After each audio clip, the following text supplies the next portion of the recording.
The gentlelady cannot, as a member of Congress, be standing up and telling the world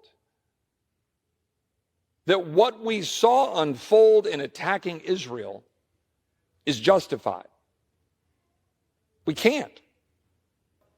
Mr. Chair, do you know what it's like to fear rising hate crimes, to know how Islamophobia and anti-Semitism makes us all less safe, and worry that your own child might suffer the horrors that 6-year-old Wadia did in Illinois? I can't believe I have to say this, but Palestinian people are not disposable.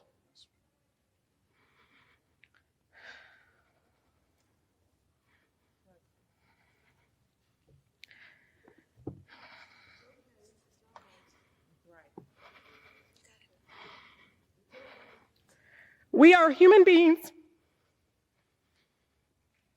just like anyone else. My city, my grandmother, like all Palestinians, just wants to live her life with freedom and human dignity we all deserve. Speaking up to save lives, Mr. Chair, no matter faith, no matter ethnicity, should not be controversial in this chamber. The cries of the Palestinian and Israeli children sound no different to me. Why? What I don't understand is why the cries of Palestinians sound different to you all. We cannot lose our shared humanity, Mr. Chair. I hear the voices of advocates in Israel, in Palestine, across America, and around the world for peace. I am inspired by the courageous survivors in Israel who have lost loved ones, yet are calling for a ceasefire and the end to violence. I am grateful to the people in the streets for the peace movement, with countless Jewish Americans across the country standing up and lovingly saying, "Not in our name."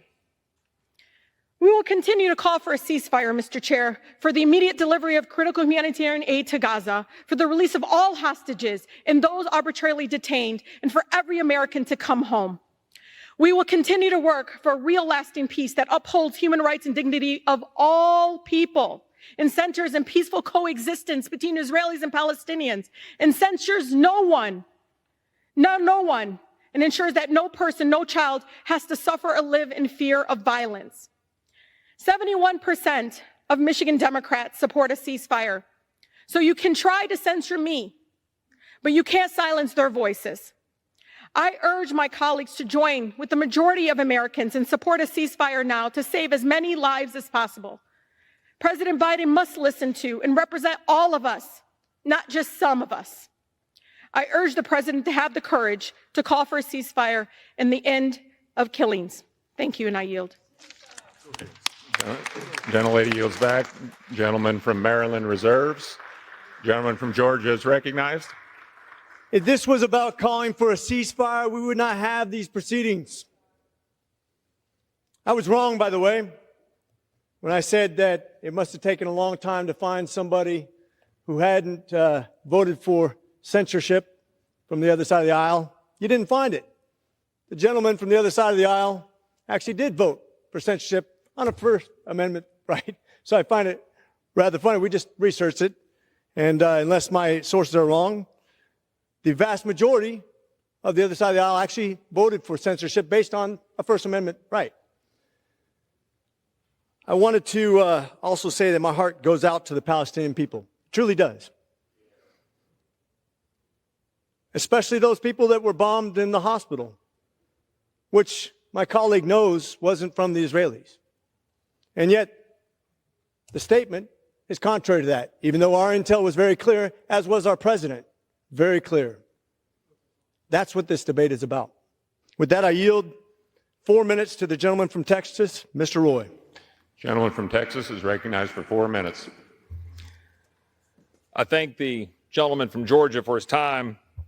And with respect to the gentleman from Maryland, I understand the perspectives with respect to free speech. And I certainly wish to always stand aside the protection of free speech in this country. But this goes well beyond that, because we're not talking about restraining the gentlelady from Michigan's ability to speak. as an American citizen. We're not talking about punishing her, putting her in jail. What we're talking about is whether a member of the United States House of Representatives, whether a member of this body representing this nation is justified in putting forward a defense of the actions of Hamas terrorists that murdered innocent Israeli citizens, is holding United States citizens and Israelis hostage, and in her own language was defending on October 8th, a mere 24 hours into the brutal and barbaric attacks in which babies were beheaded, babies were placed into ovens, literally. Moms were raped in a house while their babies were put in an oven. A documented account, video evidence. And this is dismissed as resistance to an apartheid state. My problem is that the gentlelady is also referring to, quote, Joe Biden supporting the genocide of the Palestinian people. The gentlelady has put forward that by virtue of the United States of America funding in solidarity the people of Israel in defense of their right to exist, that by virtue of our position as Americans, standing in front of that flag in this chamber representing 330 million Americans, that by funding and supporting Israel, we are somehow perpetuating the call for violence that we saw unfold right before our eyes on October 7th in the most brutal and heinous acts that some of us have ever seen. I do not doubt the gentlelady's sincerity of her concern for her home people and concerns about the attacks on the people of Gaza. I had some people who called into question that I would put out my public support for my former colleague, Justin Amash, who lost cousins in a church, receiving missile fire into a building next to a church. I genuinely pray for the people of Israel, the people of Gaza, the people throughout the world that are now dealing with all of this. But the gentlelady cannot, as a member of Congress, be standing up and telling the world that what we saw unfold in attacking Israel is justified.